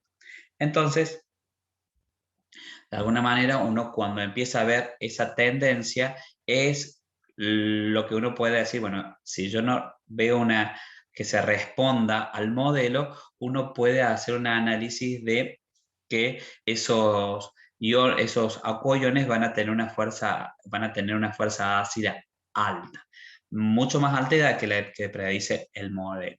Entonces, de alguna manera, es lo que yo les estaba comentando recién. ¿A qué se debe? Bueno, es que hay una marcada atracción, en este caso, y esta marcada atracción, porque tengo una marcada densidad de carga, tienen que remarcarlo, hay una marcada densidad de carga del ion central, va a llevar de alguna manera a que se establezca o tienda a establecerse un enlace o una interacción entre el átomo, entre el ion que estoy considerando y el agua, que tiene particularidades de un enlace con cierto grado de covalencia.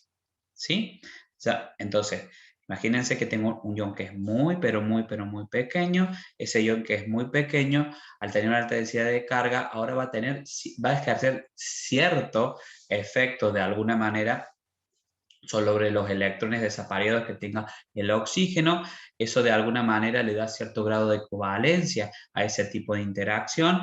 Y ahora el oxígeno, para tratar de compensar esa situación que se le está dando, tiene mayor tendencia a tomar o hacerse de los electrones del enlace que tiene con el hidrógeno, y eso lleva al debilitamiento, a la polarización de ese enlace, al debilitamiento del mismo y obviamente a la liberación facilitada del protón, y eso es lo que explica justamente que estos acuoiones disueltos en agua generen soluciones de pH menor a 7.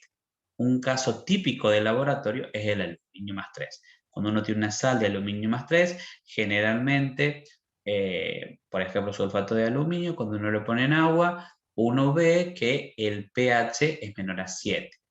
Uno cuando hace el análisis dice, ¿por qué? Porque el sulfato proviene de un ácido fuerte, no es una base conjugada que tenga tendencia a hidrolizar. Uno esperaría en ese caso que el pH fuese dado por la autoionización del agua, es un pH neutro, pero en este otro caso uno también tiene que analizar el catión. Hacer un catión que tiene tanta densidad de carga, de alguna manera uno debe hacer ojo a eso, prestar atención, y cuando tenemos iones que tienen alta densidad de carga o de alguna manera también son iones que son de metales de transición, que tienen altas densidades de carga, uno puede esperar que puedan hidrolizar o que puedan generar, si se quiere decir, la ruptura del enlace oxígeno-hidrógeno del agua y por lo tanto, en el agua y por lo tanto el pH de esas soluciones tiene que disminuir. Bueno, hay algunos ejemplos. Recién hablamos de ácidos, pero también podemos analizar las bases. Vamos a hacer un pequeño análisis. De hecho, cuando hablamos de bases, son aquellas que de alguna manera se ionizan completamente, una base fuerte ionizan completamente en agua, porque es lo que hemos estado analizando, y bueno, y liberan al medio oxidrilos, si se quiere decir. Bueno, las típicas bases son las bases del grupo 1 y las del grupo 2. Del grupo 2 hay que tener presente que hay algunas que de alguna manera no se solubilizan completamente por una cuestión de KPS, pero lo mismo cuando con los pocos protones, perdón, con los pocos oxidrilos que liberan al medio, dan cuenta, si se quiere decir, de que son bases fuertes, porque los pH son bien marcados. También nosotros tenemos la posibilidad de óxidos metálicos que en presencia del agua van a generar de alguna manera, son de alguna manera una fuente de oxidrilos. Y este es el caso de la hidratación de la cal viva, que en su hidratación nos lleva a la generación nos lleva al proceso de apagado de cal, y en el proceso de apagado de cal, si ponemos demasiada agua, llevamos a la solubilización del mismo, que nos lleva a la generación de hidróxido de calcio. O sea, vamos a ver que el hidróxido de calcio es un hidróxido que no es extremadamente soluble, pero uno lo puede considerar de esa manera. Acá un ejemplo de aplicación práctica: uno cuando quiere disminuir la acidez del suelo, lo que se hace en el campo generalmente directamente es agregar óxido de calcio. Bueno, el óxido de calcio, ¿por qué? Porque se comporta como una base, con la acidez del suelo, bueno, tratamos de disminuirlo, o digamos no neutralizarlo, pero por lo menos tratar que disminuya la acidez del mismo. Las bases débiles, de alguna manera, son las que, a diferencia de las fuertes, no se disocian completamente y generalmente está muy asociada a la familia del amoníaco y sus primos hermanos, ¿sí? Como por ejemplo las aminas, ¿sí? En el caso de las aminas, ustedes se recordarán, es el reemplazo de uno de estos hidrógenos por un residuo o un grupo alquilo que, bueno, que le da la particularidad de compuesto orgánico. Pero bueno, que lo importante en estas bases, remárquenlo, es la disponibilidad de un par de electrones, que es ese de alguna manera que permite que estas bases puedan aceptar un protón.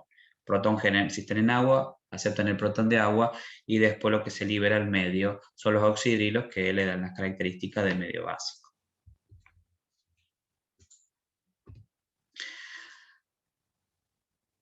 Vimos anteriormente que hay óxidos que tienen comportamiento básico, pero también hay óxidos que tienen comportamiento ácido, y va a haber óxidos que también tienen un comportamiento anfotérico, es decir, que como el agua pueden reaccionar algunas veces o pueden actuar como ácido o como base, ¿sí? No hay duda que los óxidos básicos, bueno, son óxidos que provienen de elementos metálicos como tal.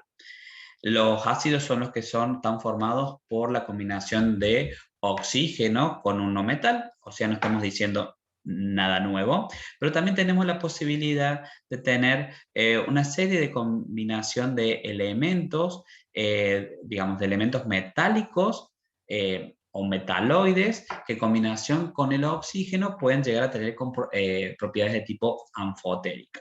Cuando hablamos de metales, generalmente nos hacemos referencia principalmente a elementos, a elementos del bloque P que no tengan un carácter no metálico, y a elementos del bloque D. Bien, los óxidos básicos, bueno, están formados por óxidos de metales, la combinación del oxígeno con un metal. Ahí tienen características para que ustedes los puedan analizar, es lo que ya hemos analizado siempre, no hace falta que volvamos a remarcarlo como tal, ¿sí? Y acá fíjense ustedes, para mostrar un ejemplito de un óxido, Acá nosotros tenemos un óxido de níquel. Si es un óxido metálico que tenga las propiedades como tal, fíjense que cuando lo ponemos en agua no se solubiliza, pero cuando lo ponemos en ácido, por una reacción de tipo ácido-base entre este óxido que es básico, fíjense cómo podemos lograr la solubilización del mismo. Bueno, esto para que ustedes puedan ver de alguna manera cómo aumenta el carácter iónico y básico que puede tener un óxido básico. Entonces, solamente para recordárselo de algo que ustedes ya deberían manejar con respecto a eso.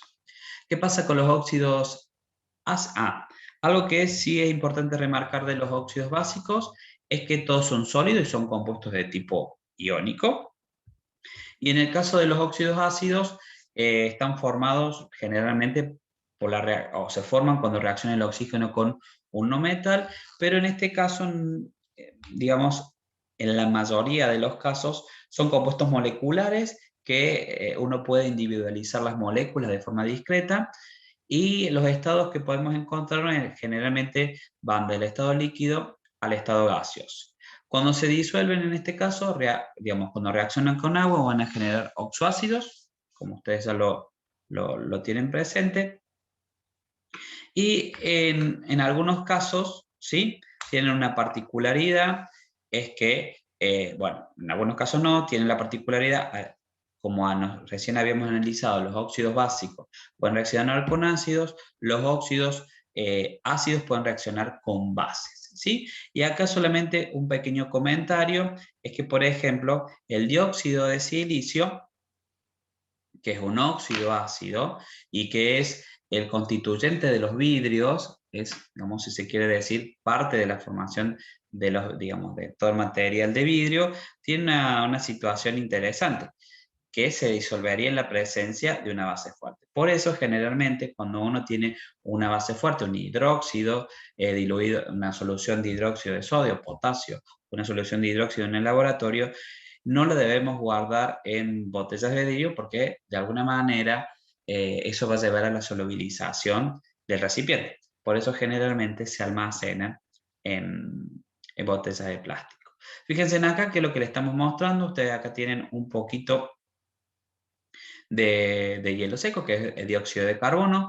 El dióxido de carbono tiene propiedades ácidas. Acá lo que ustedes tienen es un poco de agua con un indicador ácido-base, el cual, fíjense que esta coloración celeste es porque le está indicando de alguna manera un comportamiento, está, digamos, ustedes se recuerdan que los indicadores tenían un rango de cambio de color. Eso me está indicando que estoy en un rango de color de pH neutro o alcalino, pero ahora cuando agrego el dióxido de carbono, fíjense en que se genera el ómito correspondiente del proceso, si se quiere decir, que se libera gran cantidad de calor como tal. Recuerden que eso está a muy bajas temperaturas, pero lo más importante que uno tiene que analizar es que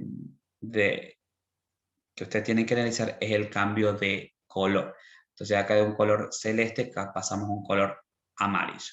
Y algo que les estoy referenciando mal, es que fíjense que en el caso de ese humito que ve, no se vea la reacción, sino que es tan marcada la temperatura que tiene, tan baja la temperatura, que eso lleva a la condensación de las moléculas de agua que están en vapor, y eso es justamente el humo blanco que se aprecia siempre en este tipo y en muchas películas que uno ha visto o en algunos documentales que ve ese humo blanco espeso. Bueno, justamente se debe a cuando ponemos hielo seco y provoca la condensación del vapor de agua circundante.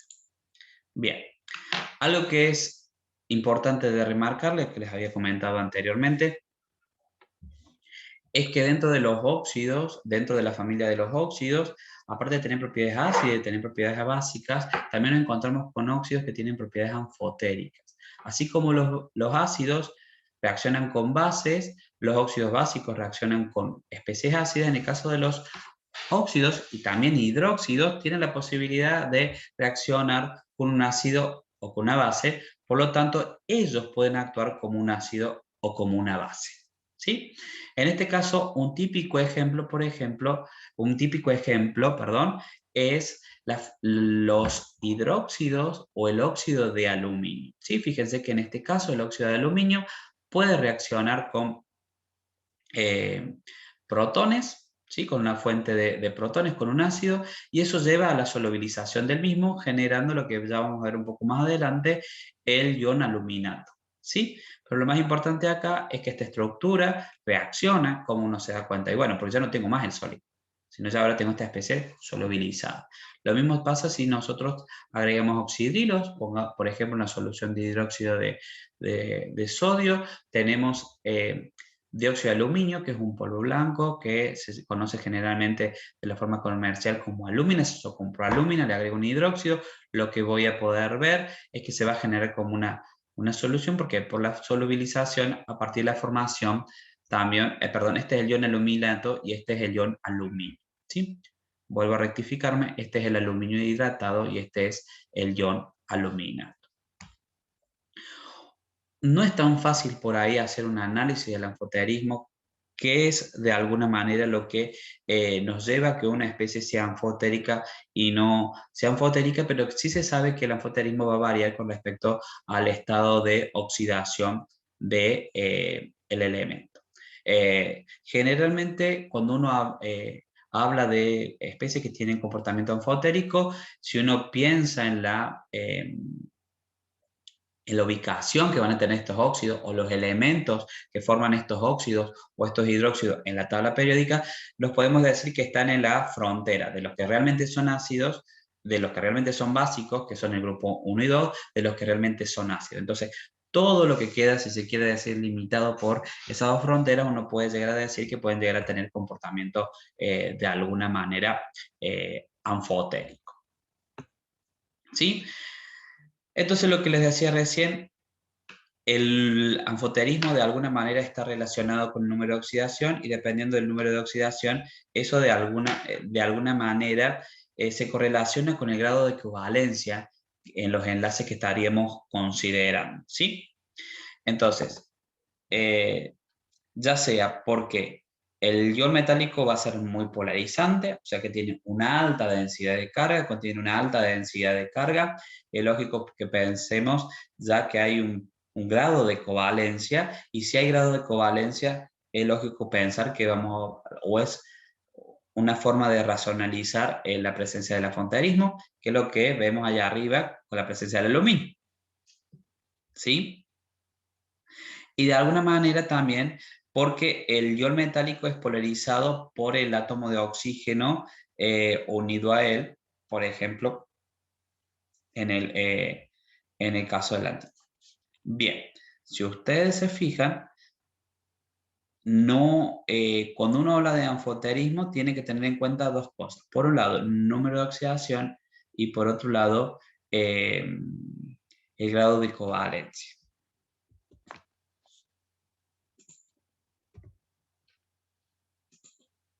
Bien, esto es más o menos lo que les mostraba recién para que ustedes puedan ver o visualizar sin considerar el bloque de donde nos podemos encontrar con especies que pueden llegar a tener comportamiento anfotérico.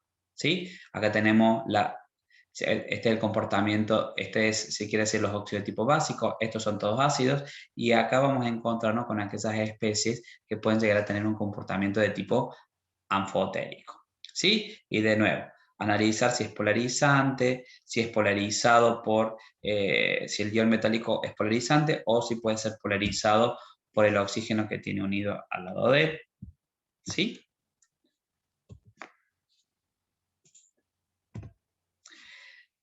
Y también uno, cuando quiere poner en evidencia esto del comportamiento anfotérico con el número de oxidación, donde podemos poner el ojo, si se quiere decir, es en los metales de transición, los cuales se caracterizan por tener muchos números de oxidación, dependiendo de cómo su combinación o con cuántos oxígenos de alguna manera están combinados en las átomos. Entonces, de alguna manera, si ustedes se fijan, aquellas especies que tengan más de un número de oxidación, es lógico pensar que pueden llegar a tener un comportamiento de tipo anfotérico. Entonces, Si ustedes se fijan, en el caso del manganeso tenemos 5 números de oxidación posibles. Entonces, uno que podría analizar o que podría llegar a predecir de alguna manera que los números de oxidación más bajos van a tener un comportamiento más básico y eso va a pensar que tenemos óxidos de tipo básico. Cuando tenemos números de oxidación altos, uno puede pensar que esos óxidos van a tener un comportamiento o que esos óxidos van a tener un comportamiento de ácido. Y en el caso del más 4, uno puede decir, bueno, que está justamente en la zona intermedia de los números de oxidación y uno puede predecir de alguna manera un comportamiento de tipo anfotérico. En el caso de algunas especies, por ejemplo, como el cobalto, como el cobre y el zinc, en el caso del cobalto, uno, de alguna manera, por densidad de carga, uno puede esperar, si se quiere decir, que el cobalto puede llegar a tener un comportamiento anfotérico, ¿sí? Tiene que ver con densidad de carga, con carga y también tamaño, y lo mismo podemos esperar para el zinc, que tiene más 2, ¿sí? Por ahí en los metales de transición no es tan sencillo hacer el análisis de este comportamiento anfotérico, pero sí, por ejemplo, cuando tenemos varios números de oxidación, que es mucho más sencillo de alguna manera. En el caso del cobre, el número de oxidación más 3, es lógico pensar que va a tener un comportamiento de tipo anfotérico. En el caso del vanadio, el más 4, uno también podría predecir que va a tener un comportamiento de anfotérico. De nuevo, lo que les trataba de manifestar, remárquenlo, muchas veces no es fácil de predecirlo. Uno podría llegar a decir, bueno, ¿por qué el zinc tiene un comportamiento anfotérico? Bueno, porque tiene una condición también de, digamos, si se quiere decir, de cómo es el tamaño y cómo es la carga que llevan a que tengan justamente presente un comportamiento como tal. ¿Sí? Entonces, fíjense y remarquen esto que el anfoterismo está bastante relacionado con el grado de covalencia. Este grado de covalencia va a aumentar con el número de oxidación del átomo central y es como que y en este caso el metal se vuelve más polarizante. Cuando se vuelve más polarizante, de alguna manera, el comportamiento que ya tienen estas especies no es ni de muy ácido ni de muy básico. Por eso, un comportamiento intermedio. Cuando nosotros tenemos un enlace, por ejemplo, cuando tenemos en el manganeso el número de oxidación más 7, ahí no hay un aumento de la covalencia, ese enlace es covalente. ¿Estamos? Porque en el manganeso, en el óxido de manganeso 7, el óxido de manganeso 7, ahí no hay duda de que el enlace es covalente. El número de oxidación del manganeso es más 7. No hay un grado de covalencia. Ahí el enlace es covalente. En el caso del manganeso más 2, ahí el enlace es iónico. No hay un mayor o un menor grado de covalencia. La covalencia empieza a aumentar con el número de oxidación, pero sin llegar a ser covalente totalmente, ni llegar a ser o ser iónico totalmente, sino que está en una situación donde el metal se vuelve más polarizante y eso justamente hace de que se presente el afoterismo en estas especies. Algo que sí les remarco es que si el óxido es anfotérico, el hidróxido correspondiente también va a tener el mismo comportamiento. Bien, hasta el momento hemos tratado de abarcar un poco, si se quiere decir, el concepto de Bronsted-Lowry. Pero ¿qué pasa si uno quiere ser un poquito más abarcativo? Bueno, cuando uno quiere hacer un poquito más abarcativo, tendría que ir a la definición de acidez de Lewis. Y de alguna manera esta definición ya se libera, y eso es muy importante, de si hay o no presencia de protones. Entonces, de alguna manera de alguna manera uno ya puede abarcar otras especies que no tengan protones. Entonces, cuando uno quiere abarcar esa definición para considerar otro tipo de especies, uno puede, digamos, el concepto dice que evolucionará hacia la teoría, digamos, hacia el concepto de acidez o de basicidad de Lewis. Entonces, bajo este concepto, un ácido de Lewis, que puede ser un átomo, un ion o una molécula, una especie que ustedes quieran, que de alguna manera tiene la posibilidad de aceptar un par de electrones, ¿sí? Entonces, la idea es acá buscar si esa especie tiene tendencia a aceptar electrones. Por ejemplo, ¿quiénes tienen tendencia a aceptar electrones? Es lógico pensar que aquellas que tengan carga negativa, carga positiva, aquellas que tengan un octeto incompleto, ¿sí? Entonces fíjense que todas estas especies de alguna manera responden a esas condiciones, tienen tendencia a aceptar un par de electrones. Pero ¿qué sucede ahora con la base de Lewis? A diferencia del ácido, tienen ahora la posibilidad de donar o ser dadores de un par de electrones, ya sea porque tienen una carga. Fíjense como tenemos acá una carga negativa, o sea que las especies con carga negativa ya de alguna manera uno puede identificarlas como base de Lewis, o aquellas que tengan una disponibilidad de par de electrones para recibir, digamos, de alguna manera reaccionar con una base, con un ácido de Lewis, como podría ser el amoníaco o el agua. En este caso, la reacción ácido-base se da entre una especie que tiene tendencia a donar electrones con una especie que tiene tendencia a aceptarlos. Eso de alguna manera conlleva la formación de un enlace de tipo dativo, ¿sí? Y a la generación de una reacción ahora ácido-base con la formación de un adulto. ¿Sí? Entonces, lo importante acá es remarcar que hay muchas especies que no se comportan ni como un ácido ni con una base en base a las definiciones anteriores, pero sí se comportan como un ácido, como una base de Lewis. Entonces, si uno quiere hacer una experimentación general, uno puede decir que todas las reacciones de alguna manera se comportan, o de alguna manera todas las reacciones uno las podría pensar que son reacciones de tipo ácido de bases de Lewis. Bien, ¿por qué? Porque todas de alguna manera suponen la transferencia de electrones de una especie ácida, la transferencia de electrones de la especie ácida a la base. ¿Estamos? Bien, entonces, cuando uno empieza a analizar, se va a dar cuenta que de alguna manera esto es correcto. Entonces, todas las reacciones ácido-base también uno puede llegar a decir que responden a la acidez de Lewis. Bien, dentro de esto tenemos que ver, vamos a tratar de hacer un análisis de cuáles son ácidos de Lewis y cuáles son bases de Lewis. Principalmente, los ácidos de Lewis tienen tendencia a aceptar electrones, van a ser las especies que tienen carga, ¿sí?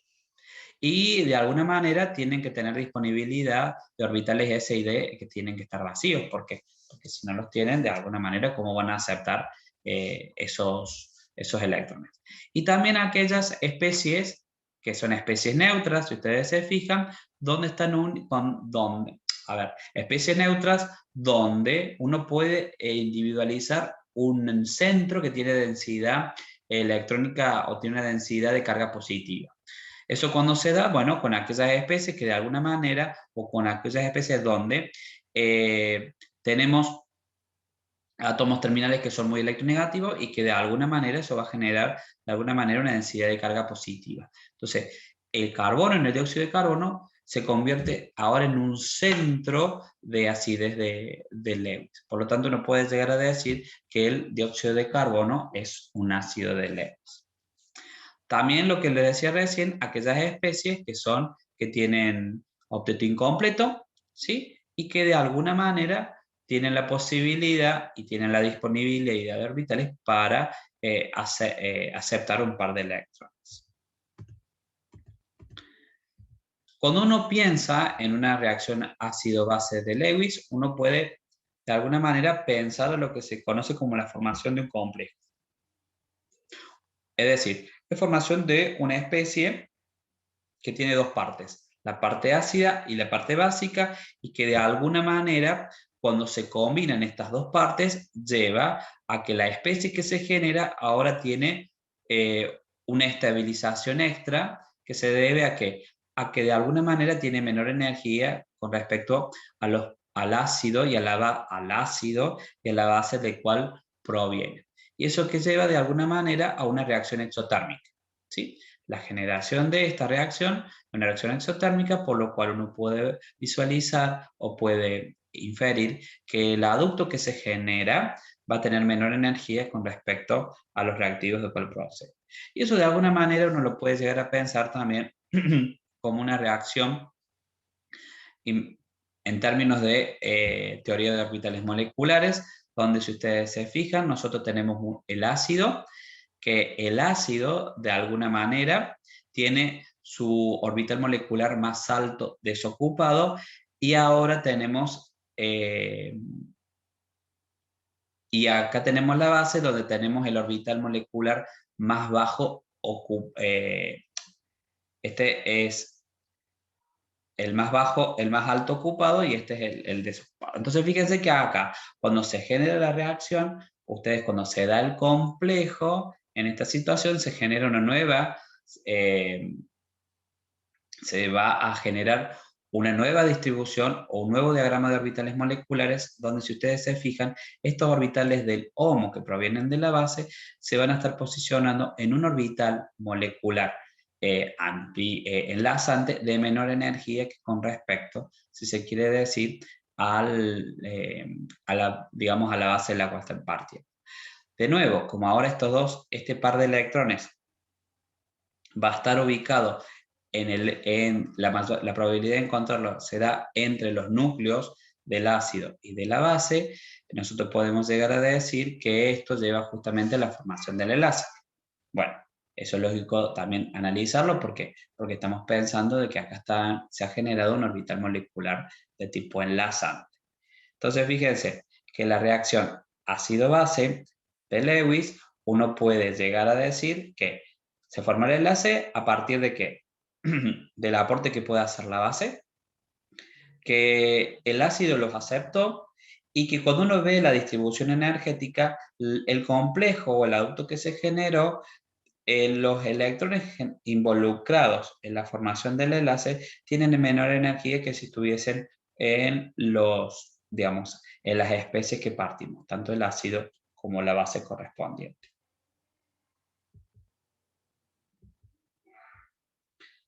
Bueno,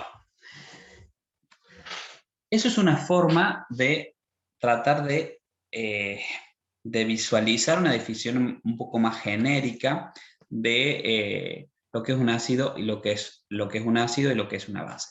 Pero también hay un concepto bastante interesante desde el punto de vista un poco más de la práctica, y considerando de cómo se presentan las especies en la naturaleza, que es el concepto de ácidos y bases duros y blandos.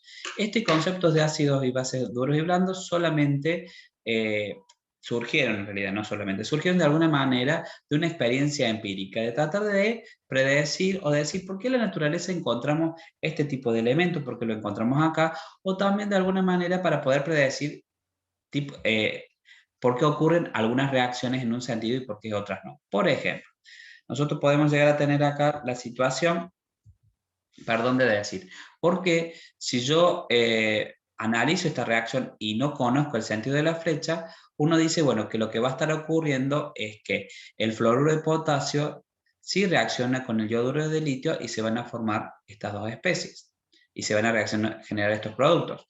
O porque ahora, si yo analizo esta reacción y no conozco el sentido de la flecha, porque en realidad si yo mezclo fluoruro de potasio con yoduro de rubidio no va a ocurrir nada, pero si yo mezclo yoduro de potasio con fluoruro de rubidio, sí voy a obtener los productos que anteriormente les mencionaba. Bueno, el análisis empírico de todas estas reacciones les llevó a Pearson, que es una persona, digamos, que es el científico cual se le debe de alguna manera esta clasificación o esta teoría, de alguna manera para clasificar o indicar o predecir la de estas reacciones, generó este concepto de ácidos y bases de Lewis. Los clasificó a los ácidos y bases de Lewis, a todos, digamos, si se quiere decir, a todos los que estamos considerando como duros o blandos. Entonces, ¿a qué llamó base? Bueno, a aquella especie que tiene una carga negativa o que de alguna manera tiene un par de electrones para donar, ¿sí? Que es más o menos lo que nosotros venimos analizando hasta el momento, y al ácido, aquella especie que posee una carga positiva o que puede aceptar un par de electrones. Entonces fíjense que de alguna manera el concepto de ácido y base de Pearson es lo que estuvimos analizando con Lewis. Pero ahora lo que él le va a sumar lo que va a incorporarle de concepto esto de duro y de blando. Entonces, ¿cuándo vamos a considerar que un ácido es duro? Bueno, fíjense que son aquellas especies que están caracterizadas por una baja electronegatividad. Eso es muy importante. Baja electronegatividad. Fíjense que de alguna manera tienen un tamaño relativamente bajo y tiene una alta carga. Entonces, de alguna manera, fácil. ¿Cuándo vamos a tener un ácido duro? Cuando tengamos una alta densidad de carga. Aquellas que tengan una alta densidad de carga y sean muy polarizantes, uno los puede considerar de alguna manera como un ácido duro. ¿Y quiénes son los ácidos duros? Bueno, la referencia es que son la mayoría, si se quiere decir, de los metales de la tabla periódica. Los metales más pequeños del grupo 1 y 2. ¿Por qué no los más grandes? Porque los más pequeños son los que tienen mayor densidad de carga. Los números de oxidación situados a la izquierda, en los números de oxidación que tengan obviamente los números de oxidación más altos, y también aquellos cationes que tengan una configuración electrónica de gas noble. ¿Sí? Los que son intermedios, bueno, serían los que tenemos, si seguimos teniendo carga, de alguna manera, pero tienen una electronegatividad que es medianamente alta, ¿sí? Y que tiene una baja densidad de carga. ¿Esto a qué nos lleva? A una conclusión, a que de alguna manera son poco polarizantes, ¿sí? La mayoría, esto quien cumple con la mayoría de los metales de transición situados a la derecha de la tabla periódica, ¿sí? Y también de alguna manera, así como los complejos de metales de transición con bajos estados de oxidación. Ya lo vamos a ver eso un poquito, pero nosotros no vamos a ver complejos, sino en este caso vamos a analizar particularmente cada una, digamos, de las especies de forma individual. Y lo que sí se identificó que el ácido más blando que se conoce es el oro con una carga positiva.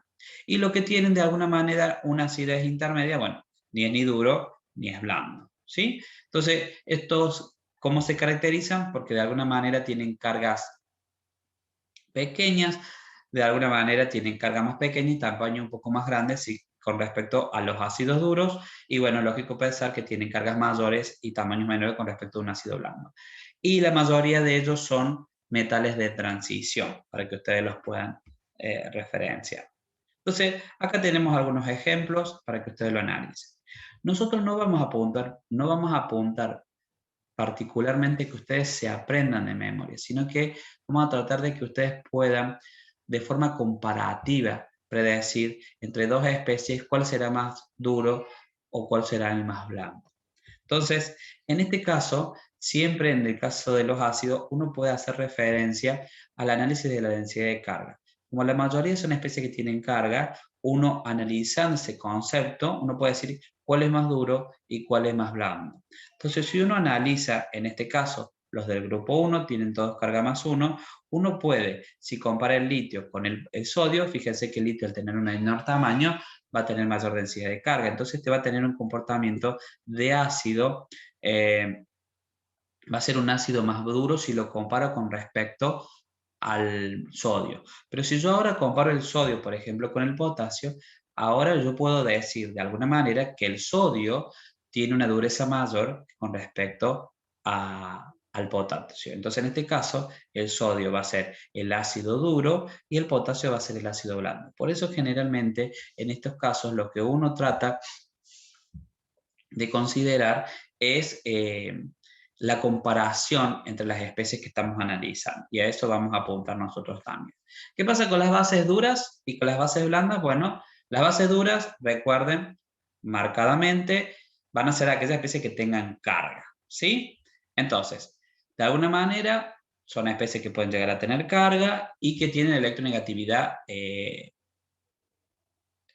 digamos, y que el átomo dador, ¿sí? El que tenga la carga o de alguna manera la especie que tenga la disponibilidad de los electrones, tiene que tener una alta electronegatividad.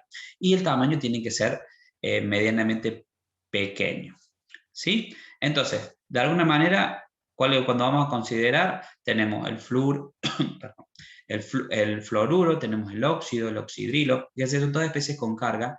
En este caso tenemos el nitrato, tenemos nitrógeno y oxígeno, o sea, todos son átomos pequeños, digamos, tienen carga, son todos átomos pequeños, altas electronegatividades.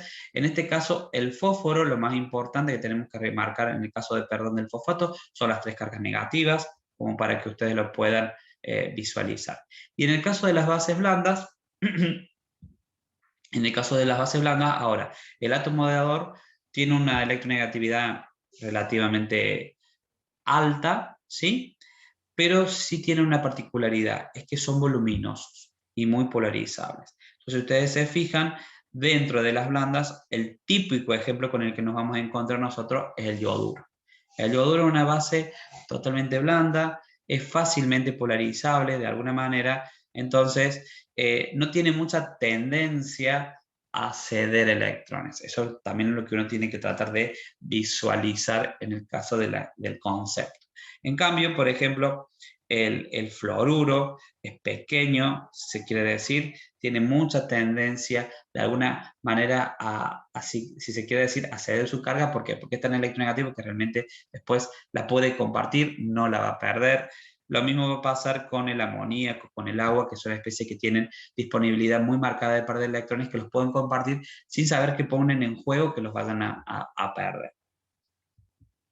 Entonces acá un pequeño desafío para poder hacer una pequeña clasificación, de nuevo comparativa.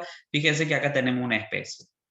El hierro más 3, tenemos yoduro, tenemos carbonato, tenemos cloro, tenemos cloruro y tenemos cobre más. En el caso del yoduro, el hierro más 3, ¿cómo lo podemos clasificar? Y bueno, en el caso del hierro más 3, una de las clasificaciones para pensar es decir, ¿va a ser ácido o base? Bueno, tiene carga positiva, entonces tiene que ser ácido. Ácido blando, duro o blando. Y bueno, tiene una alta densidad de carga, entonces uno puede hacer una referencia de que puede ser un ácido duro.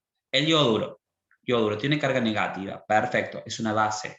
¿Pero qué tipo de base? ¿Es voluminoso? ¿Es muy polarizable? Sí, es súper voluminoso, tiene baja electronegatividad, también tiene baja carga y es muy polarizable. Entonces, no hay duda de que eso va a ser una base blanda. En este caso tenemos el carbonato, el uranio, de alguna manera, y que es un anión que tiene oxígeno, tiene 2 cargas negativas, por lo tanto eso nos da la idea de que es una base y una base de tipo dura. En el caso del cobre, el cobre es cobre más, y de alguna manera acá tenemos que tener una idea de qué sucede. Primero, es un metal de transición, pero que no está, no está a la izquierda, sino que estamos a la derecha y que tiene una baja carga, entonces uno no hay duda que uno puede considerarlo un ácido blando. En el caso del cloruro, el cloruro no tiene una densidad de cloruro. Primero tenemos que identificar en este caso que va a ser una base, ¿sí? Y que como base tiene una particularidad, tiene un tamaño relativamente grande, pero tampoco es muy grande, tiene una densidad, tiene una electronegatividad que es alta, pero que no es muy alta, entonces uno puede pensar que tiene un comportamiento intermedio. Cuando uno hace un análisis empírico de lo que trataba de inferir Pearson, uno puede hablar del principio de Pearson, de los ácidos y las bases duras y blandas, y lo que dice de alguna manera este principio es lo siguiente, que los ácidos blandos reaccionan más rápidamente formando enlaces más fuertes con bases blandas, mientras que los ácidos fuertes lo hacen que los ácidos duros lo hacen con bases duras, ¿sí? Entonces, uno que puede llegar a decir que las bases duras tienen afinidad por los ácidos duros y viceversa, y lo mismo pasa con los ácidos blandos, que tienen afinidad por las bases blandas. Entonces, de alguna manera, cuando uno empieza a analizar las características, se da cuenta que las interacciones de tipo ácido-base duras son predominantemente electrostáticas, de tipo iónicas, mientras que en las interacciones de tipo ácido-base blandas, las que predominan son las interacciones de tipo covalentes. ¿Sí? Y eso de alguna manera es lo que explica esta situación, si uno lo quiere poder poner en análisis. Imagínense acá, pensemos de este punto de vista, yo tengo yoduro y potasio, tengo flúor y litio. El yoduro, mejor, vamos con cualquiera de ellos. Si uno tuviese que pensar, el flúor, ¿con quién tendría mayor interacción con una especie que tiene mayor densidad de carga o menor densidad de carga si tienen posibilidad. Bueno, que tienen la mayor densidad de carga, que en este caso es el litio y no el potasio. Entonces, de alguna manera, si uno se fija, acá como que el flúor está muy cómodo interaccionando con el litio y también lo sería en este caso el yoduro. No sé si el potasio está muy cómodo con el yoduro, pero bueno, este es que gana la tendencia. Entonces, por eso, de alguna manera, cuando uno se fija y mezcla fluoruro de potasio con yoduro de litio, va a ocurrir una reacción cuando mezclemos esto. Y bueno, fíjense que en este caso, uno tiene que tratar de separar y fijarse y analizar. Lo duro se mezcla con lo duro, lo blando interacciona con lo blando. ¿Tengo esa posibilidad? Sí. ¿Por qué? Porque en este caso, el fluoruro, que es una base dura, va a reaccionar preferentemente, va a interaccionar predominantemente con el litio, que es un ácido duro. Y eso conlleva la reacción justamente en este sentido.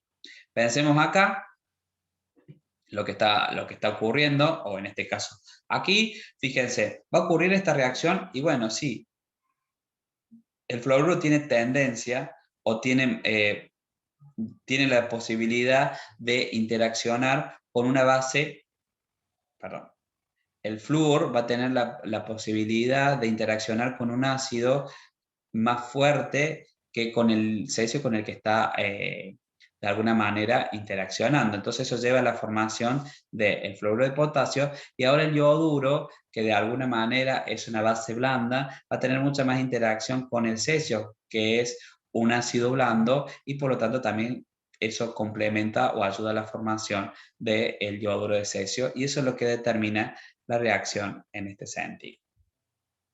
Bueno, cuando uno quiere hacer de alguna manera un análisis, bien, es como que uno puede llegar a decir que los que tienen mayor densidad de carga, que podría llegar a ser esta situación, tienden a generar interacciones de tipo ácido-base duras y predominantemente electrostáticas, y aquellos que tienen menores densidades de carga, o sea que tienen o menor carga o son más voluminosos, tienen tendencia a generar interacciones de tipo blandas y generalmente son predominantemente de tipo covalentes. Esto de alguna manera es lo que predice o lo que uno encuentra desde el punto de vista geológico. La gente que hace geoquímica estudia mucho este tipo de comportamientos porque les ayuda a predecir por qué algunas especies, por qué el hierro se encuentra de alguna manera en la naturaleza siempre acompañado de algún tipo de especie y no otras, porque el silicio se encuentra siempre con un tipo de especies y no con otras. ¿Sí? Entonces, de alguna manera, utilizar estos principios son de interés, si se quiere decir. Bueno, también acá les presento algunas reacciones de desplazamiento. ¿Sí? Uno puede darle también algún tipo de explicaciones, pero por ejemplo, en este caso, porque si yo agrego yoduro a un sólido de bromuro de plata, un sólido que tiene un KPS bastante pequeño, se ve una reacción de desplazamiento de bromuro, y bueno, porque en este caso la plata, que es blando, interacciona preferentemente con el yoduro, que también, digamos, la plata, que es un ácido blando, prefiere interaccionar con el yoduro, que es una base blanda, y eso justamente lleva a una eficiencia de interacción entre blando-blando y al desplazamiento del bromuro.